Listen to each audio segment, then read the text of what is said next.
मुआवजे, अन्य सुरक्षा की गारंटी, शहीद का दर्जा जो भारतीय सेना के हमारे वीर जवानों को मिलता है, वो अर्धसैनिक बलों को भी उसी तरह दिया है।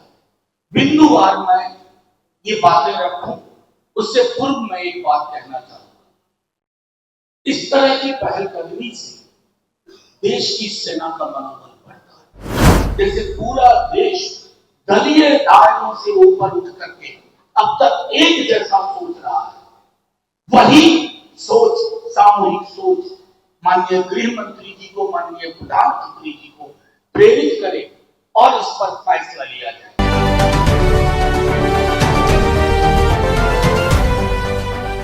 नमस्कार, स्वराज पोस्ट में आपका स्वागत है। मैं वेद सिंह। कुछ दिन पहले भारत और पाकिस्तान के बीच में युद्ध छिड़ा, ऑपरेशन सिंदूर हुआ। कुछ भारतीय सेना भी वीर गति प्राप्त हुए। उनके सम्मान को लेकर के आज बिहार के नेता प्रतिपक्ष तेजस्वी यादव ने एक लेटर लिखा है गृह मंत्री को। उसी को लेकर के आज आरजेडी कार्यालय में आरजेडी से राज्यसभा सांसद मनोज झा ने प्रेस कॉन्फ्रेंस बुलाया और क्या कुछ कहा है, पहले चलकर सुनते हैं।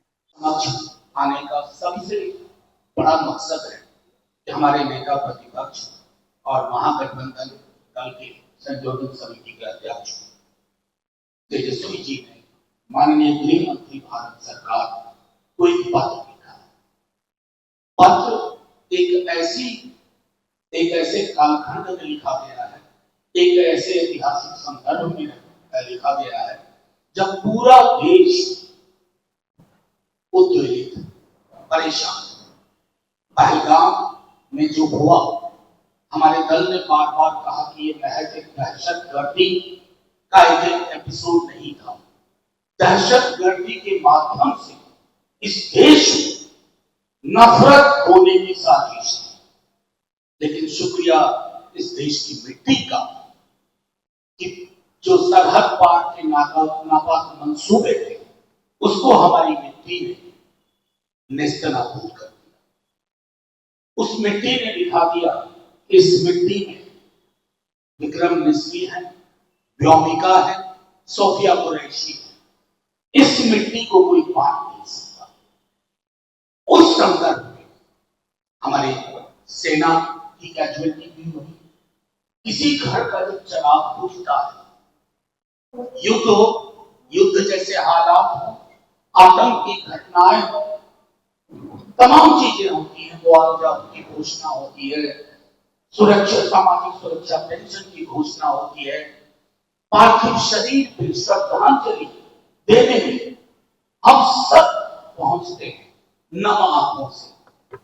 लेकिन जो हमें स्मरण रखना चाहिए, उस संदर्भ में हमारे नेता प्रतिपक्ष तेजस्वी जी ने माननीय गृह मंत्री जी से आग्रह किया कि जो सुविधाएं, मुआवजे, अन्य सुरक्षा की गारंटी, शहीद का दर्जा जो भारतीय सेना के हमारे वीर जवानों को मिलता है, वो अर्धसैनिक बलों को भी उसी तरह दिया है।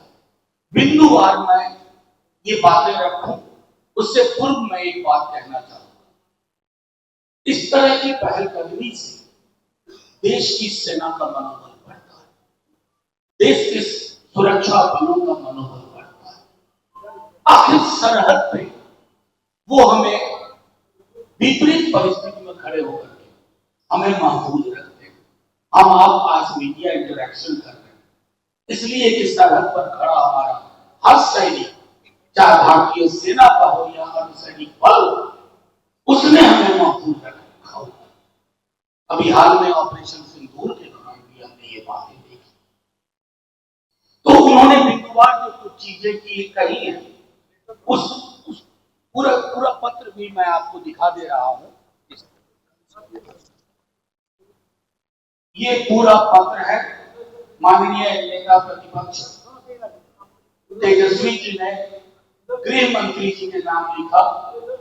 उसकी पृष्ठभूमि मैंने आपको बता दी। मैं कुछ बिंदुओं पर आपके समक्ष बात रखता हूं, लेकिन उससे पूर्व इस पत्र में उकेरी गई सबसे महत्वपूर्ण चीज जो है, कई दफा युद्ध जनित जख्मों के कारण तत्काल मौत नहीं होती है, कालांतर में मौत होती है। उसको भी शहीदी का दर्जा देने के क्रम में उसको रखा जाए। बिंदुवार में कुछ पहलू मात्र आपके समक्ष रखता हूं। अर्धसैनिक बल के शहीदों को भी बैटल कैजुअलिटी घोषित किया जाए, जिससे उन्हें उनके परिवार को समान सम्मान, लाभ एवं मुआवजा मिल सके।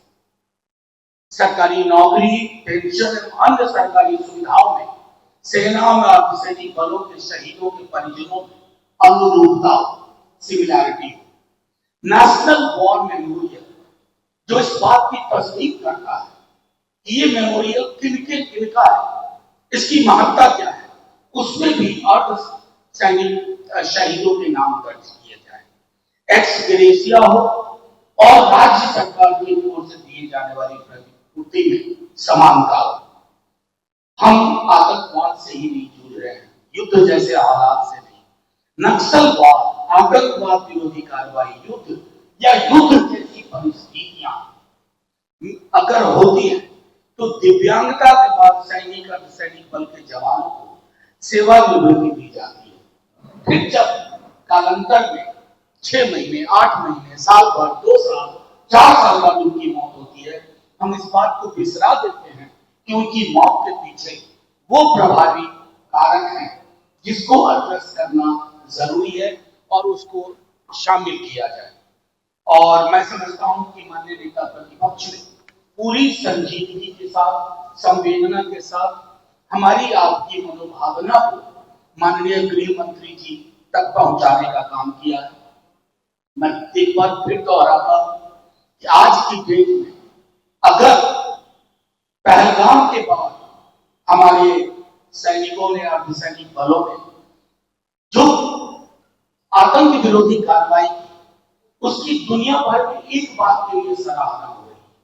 हमने सिविलियन टारगेट्स नहीं रखे, हमने मिलिट्री एस्टैब्लिशमेंट तक नहीं छोड़ा, हमने सिर्फ आतंक की प्रयोगशालाओं को प्रिसीजन के साथ टारगेट किया। आतंक की प्रयोगशाला उन्हें मात, और वो भारत की एक रणनीति कई वर्षों से रही है, क्योंकि हमने अपने लोग खोए, पुलवामा में अपने प्यारे जवान खो दिए हमने।